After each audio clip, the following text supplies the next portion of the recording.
Engineering Eng. PDF document of this video is on engineereng.com. Friends, hello.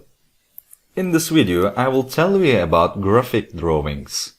For example, how do we draw three graphs and these graphs in different colors and shapes in a graph? I will try to show these. Let's open a new script file. Let's start writing. First of all, we prepare our file by saying clc clear, clc clear all. We will start typing, leaving a space. I will do something like this. First of all, I will say this. Let's graph axis start from 0, increase 1, go up to 10 as in the previous example. Then we will do as follows. I will say 1y1. Let this y1 value be directly equal to the graph of y equal to x. So let's be directly equal to x values. Let 1 for 1 get 2 for 2. I prepare 1y1 later. Let's be the value y2, which will be the second variable of another graph. And I say to that, let's get twice the value of each x. And y3, I will prepare three variables in this way. I say 3 times the value we call y3. I prepared it this way. Now I have assigned variables x, y1, y2 and y3. Now I'm going to graphics plotting. We will now draw these three graphs on the same graph. Friends are doing this to do this. For example, first I said plot. After saying plot, I adjust the x-axis like this. And then I say draw y1. Then we will use the hold on command, guys. Hold on means keep this card, add the next plot to the same card. It means add to the same figure. So I just type x, y2 directly. I wrote another hold 10. I wrote it as plot x, y3. Since I'm writing these holes, all three will automatically appear on the same card. It will look like this. Of course, let's arrange the location of our card here, guys. Let's call it lesson 5. Like this. Look, I set it up like this. He assigned me the cards to different colors according to this on here, but in all older version, all three were blue. Now we will play with these colors. At the same time, we will draw different shapes dotted in this graph. On the other hand, if we want to see the name of the graphics in the upper right corner or upper left corner, we will now see how to adjust it. Let's see what would have happened if I hadn't written this whole 10. As you can see, it only gets the latest plot. Just as I said in the previous video, it takes the last variable here too. Here it shows the last plot on the screen. In other words, it brings out the graph that gives triple for each x value we call y3. For example, this is the graph that gives 30 out of 3 plus 10 for the value 10. Look, the graph comes to 30 for 10 values. Of course, what happens if we open these holes? For example, if we open a hole in this locker, you will see these last two. As you can see, he gave the last two 30 and 20. So for 10, we do not see the graph that gives 20 and 30, 10 to 10, because we do not activate hold on. Let me open all three now. Let's see in this way. In fact, it is enough to write a grid to see them with grid. I said grid. Look, now our graph has started to appear more properly in squares. What do we do now, guys? Let's do this now. Let's color the card. Let's color the card. We do it this way. You are putting 1 comma. By pressing Shift plus 2, you open two single quotes like this. After closing a single nail, we do it as follows. For example, if I'm going to draw 3 graphs, I use black, red and blue. It would be okay if I didn't write it because the default value is blue anyway. But friends, come from blue, which is the value of blue. The black is from the last letter K. Red is red coming from there. Now here I say the first graphic should be blue. That's why I do it like this. I say 1 dash blue, Then I open two tabs after putting a comma in this graph as follows. Then I want it to be red. I say red. I'm writing the letter R. Later it is written as black to make it black. I'm typing K, the last letter of black. I'm putting a dot here with %A sign. Friends, get the letter K on black. Here it gets the letter R. Here too. It would show blue if not typing, but this is how he gets blues B, guys. Let's see them now. Look, guys. Black, the value that gives 34, white true, which is the 3 times, that is 10 multiplied, that is the value that gives 34, 10 is black. Look, this is drawn in black. I refer to 10 here. It gives a result of 20 to 10, or twice as much. I set the red for the result that gives 20. Here I have adjusted the blue in the Y1 graph, which is the 10 to him. This is how we saw it. How do I make these graphics thicker? Or before the hold, for example, the blue remains. Get the red scratch, get dot on black. How do we do this, guys? Look at it. We do it this way. Now, friends, stay blue. If you want to see red with dashed lines here, we throw another dash here.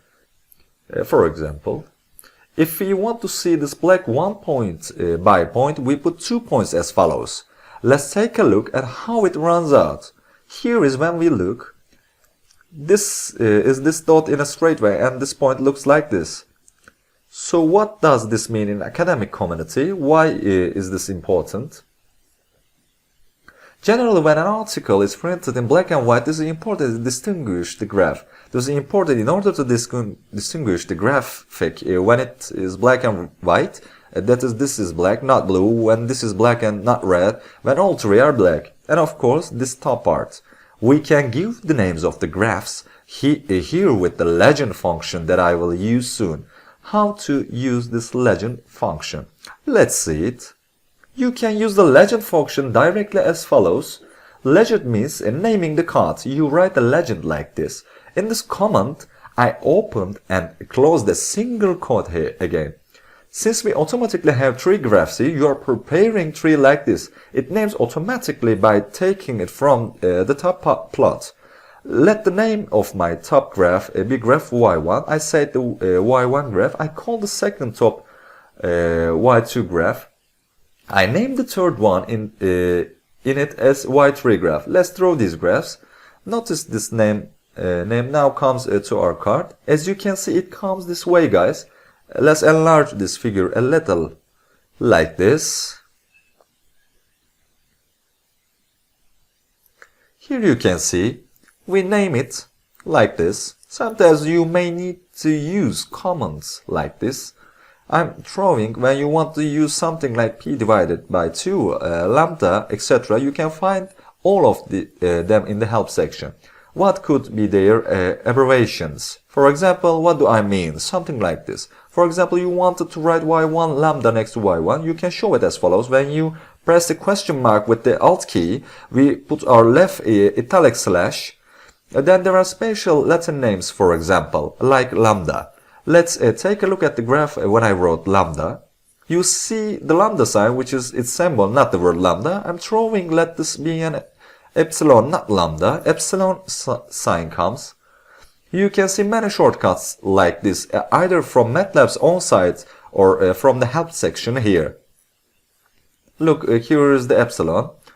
I guess it was taken p. Let's write p like this. As you can see, this is how we see the symbol of p. These are things that are fundamentally important to us. There are many more. There are not necessarily broken lines here, but interesting versions. For example, let's see what happens if we write the rejection part not interruptedly. As you can see, it can be drawn separately like this. The preferred ones are the ones in the form of cut points and straight. It is used to distinguish at least 3 graphs. For example, these graphics remained a little thin. Here's how you do these graphics to make them a little bold. Again, we put commas after all. Let's put the comma after all. Look, I put it like this. After putting a comma here, we open double quotes again. We write Lankit here.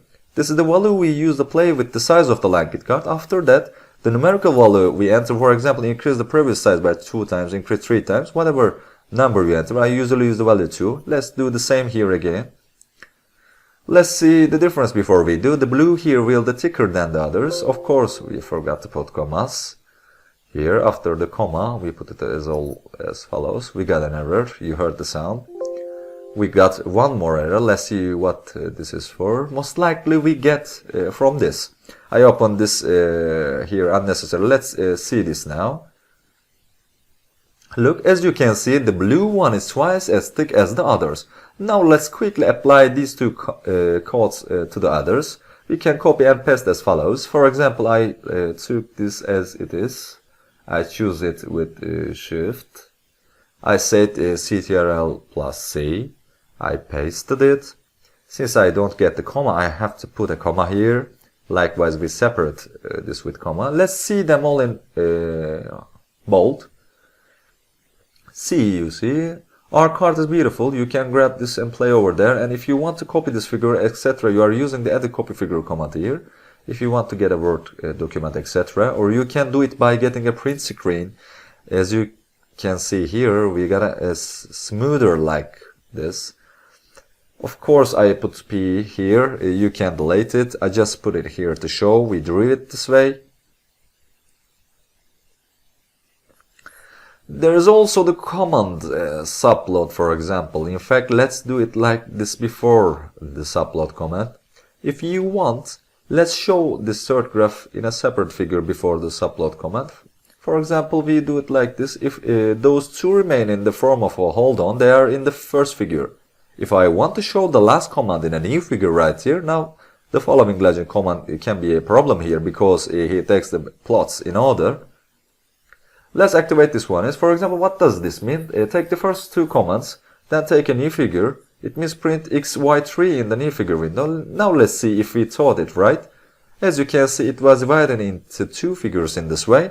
What did we say? Figure 1 was for the first two. These are the Y1 and Y2 here held on hold. Watch out now. Since a new grid is created after a figure is inserted from the grid, there is a grid in figure 2. But a little while ago, there was no figure. Be careful, figure is also. Let's run it like this. Look, since we wrote the grid after the new figure, the first one does not have a grid. There is in the second. So now, if we write one more grid right before the figure here, we obtain both of graphs in a grid form, as you see. We have a command called subplot, which we call to show three graphics in a single figure. Now, how to implement the subplot command? Let's talk about the first.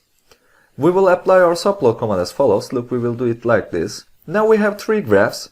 I can do this graph like this. How can I do it? For example, there is only one figure window. I have three graphs.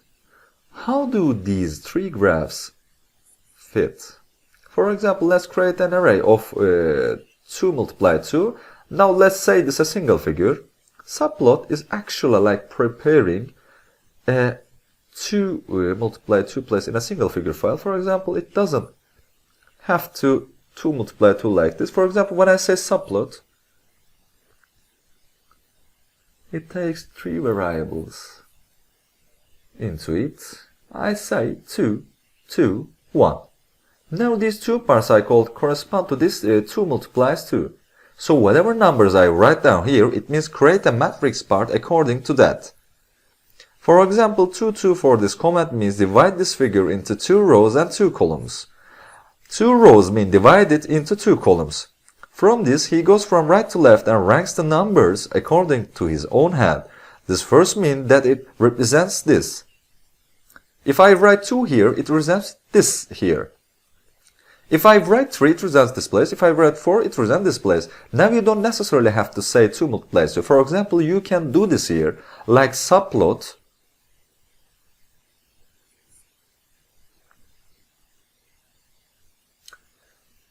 3 multiplies 1. 1 dot, what does it mean, guys? This means that make a figure with 3 rows and a column. So what does this mean? See a single column with 3 rows.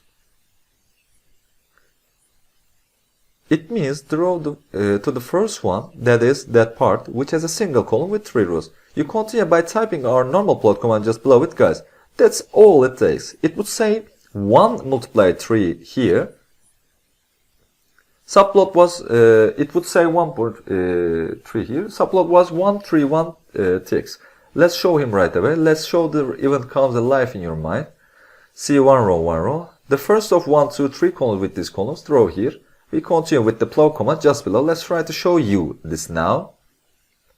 We have 3 plots here. I can remove those holes now because I will have a single figure drawn. And I will draw it with the subplot command. In fact, let's delete it like this and see more clearly. I deleted this. I deleted it and I start with the subplot command like this. Subplot. I will now create 2 multiplies 2's. Prepare a 2 multiplies 2 place. And the first one in this plot below, I continue typing the plot command, then subplot. Draw the second row of the 2 multiplies 2 place, this time with the plot below. Subplot. See, I'm protecting to subplot 2. Then draw the underlying in the third place. I have to write under each plot in these grids. If you want to see with the grid, let's write it here. Let's see them separately within the grid. Let's see how it goes. See here. Separately prepared a 2 multiplies 2 place. 2 rows becomes 2 columns. The first one of them draws the blue. He writes 2 here or makes the second one draw the red. That is what we call rejection. The third is what we call the third black. 1, 2, 3 draws it this way. For example, I can take this here. What could I say? Because the figure already knows that there are 4 places of 2 multiplies 2 here. If I draw it instead of the 4th, this time I have it on the right. It was there a moment ago, now I took it this way. Of course, this must be like this. No, since there are 3 rows should be a single column in order not to waste the unnecessary space. Let me get from 3 multiplies 1 to 3, which is the total number of graphics I have. Look, I made 3 multiplies 1 like this. I can't write 4 anymore. Because I have 3 times the product of this, it means I don't have 4 places, so I can write 3. Let's see what happens. Look, as you can see, it's a 3-row single column card. Let's do opposite. Let's do the opposite. Either 3 to 1, 3 and 1. What will happen this time, guys? It will make us draw a single row within 3 columns. Look, as you can see, in 1 row. In 3 columns in 1 row. This is how we use it in a single figure file. Subplot command. Let's summarize what we saw in this lesson. In this lesson, we had several graphs drawn at the same time. We named these graphics. We have different colors to these graphics. We had these graphics drawn in different thicknesses. We had some of the graphics drawn in some figure and some in a different figure. And we had these graphics drawn in a single figure with the subplot command. And we showed the places where we wanted it. In a nutshell. I think this video will be useful for you as a part of playing with graphics. Another video is meeting for you guys. Goodbye and take care of yourselves. Take care of yourselves.